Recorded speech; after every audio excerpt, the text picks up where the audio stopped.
Karena saya nikah 2009 sampai 2015 tuh pengen punya anak 6 tahun nggak dikabul-kabulkan. Ya Allah, paringi anak 6 tahun nggak hamil-hamil ini. Ada apa gitu loh. Dan itu tiba-tiba saya baca hadis tentang riba. Salah satunya adalah barang siapa yang memperbanyak hartanya dari riba, ujung akhirnya adalah kemiskinan dan kehancuran. Terus yang Al-Baqarah 278-279, barang siapa hukum riba dan tidak mau meninggalkan, maka akan diperangi oleh Allah dan Rasulnya. Saya mikir, diperangi Allah dan Rasulnya kalau nggak mau ninggalin riba.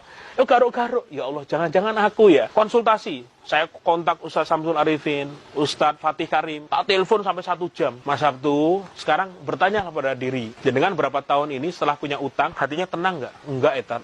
Gelisah ya. Kalau boleh beranalisa atau berburuk sangkanya ya itu karena dosa riba yang Mas Abdul masih lakukan. Jelepo tuh. Mas, riba itu adalah semua pinjaman yang ada bunga di sana. Semua pinjaman yang ada kelebihan bayar, jatuhnya adalah riba. Dan itu dosa paling ringan. Seperti kalau kita menjinai orang tua sendiri, ibu kita sendiri. Dosa terberatnya bakal ditentang perang oleh Allah dan Rasulnya. Bahkan orang yang kalau nanti makan riba itu, ketika dibangkitkan itu seperti menyeberang ke sungai darah dan dilempari oleh batu dengan batu. Kok nggak ngeri kayak gitu? Ya Allah, ditunjuk-tunjukkan hadis-hadisnya, ayat-ayatnya, jelek. Saya waktu itu mikir, ya Allah, merenung gitu. Kok iya ya? Dari ribuan mobil yang lewat di daerah Buntu Purwokerto, kok mobilku yang dibuat nyemplung ke sungai? Dari ribuan mobil yang parkir di Jalan Solo malam itu, kenapa mobilku yang dipecah maling? Kenapa malingnya ngambil iPad? Yang tahu aja kalau itu belum lunas gitu loh.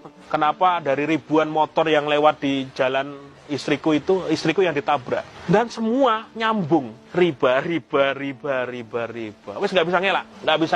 Yang membuat saya berpikir, inilah saatnya, sepertinya saya harus mulai membersihkan semua yang saya miliki dari riba. Akhirnya 2014 akhir, saya ngomong sama istri, mau nggak mau, kalau kita niat hijrah harus siap kehilangan. Kamu ngerasa aneh nggak sih kalau kita ini beruntun hidupnya kok kayak gini terus selama 6 tahun? Yang paling parah belum tak ceritain tadi. Aku tuh hilang 350 juta di trading derivatif emas sama forex dalam waktu 3 bulan. Dan 90% duit utangan. Malam-malam istriku nangis, wes toh, dolanan opong. Lihat grafik itu loh. Tiba-tiba bisa untung 20 juta, bisa-bisa rugi 30 juta dalam hitungan menit. Kayak apa itu?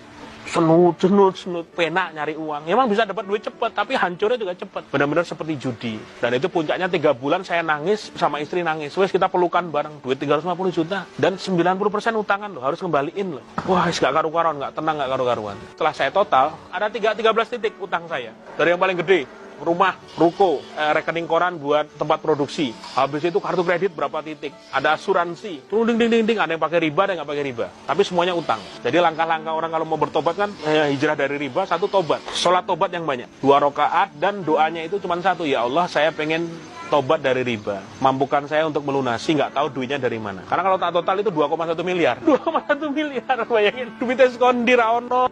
Dari sanalah, Masya Allah, saya berpikir harus ada satu keberanian luar biasa untuk mendobrak. Harus ada yang dijual, harus siap bangkrut. Harus kelihatan, kalau mau harus jual mobil, rumah ya harus kayak gitu. Banyak orang nggak siap hijrah, kenapa Mas? Takut kelihatan bangkrut, takut dirasani sedulur mobilnya kok didol, rumahnya kok dijual. Kelihatan bang harga diri katanya. Padahal waktu itu saya mikir, saya punya beberapa aset, mana harus dijual.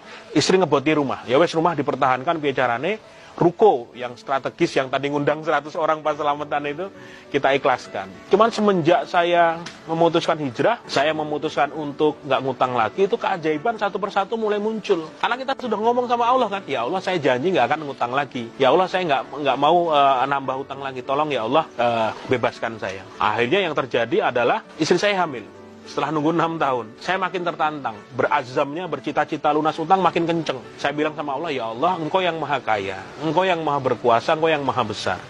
Mampukan saya, ya Allah, lunas sebelum anak saya lahir. Saya pengen ketemu wajah anak saya dalam kondisi tidak punya utang. Piye nek ngono ki? Jadi waktuku hanya 8 bulan untuk bisa punya uang 2,1 miliar. Wah, itu langsung. Tapi ya, alhamdulillah jalan itu ada saja.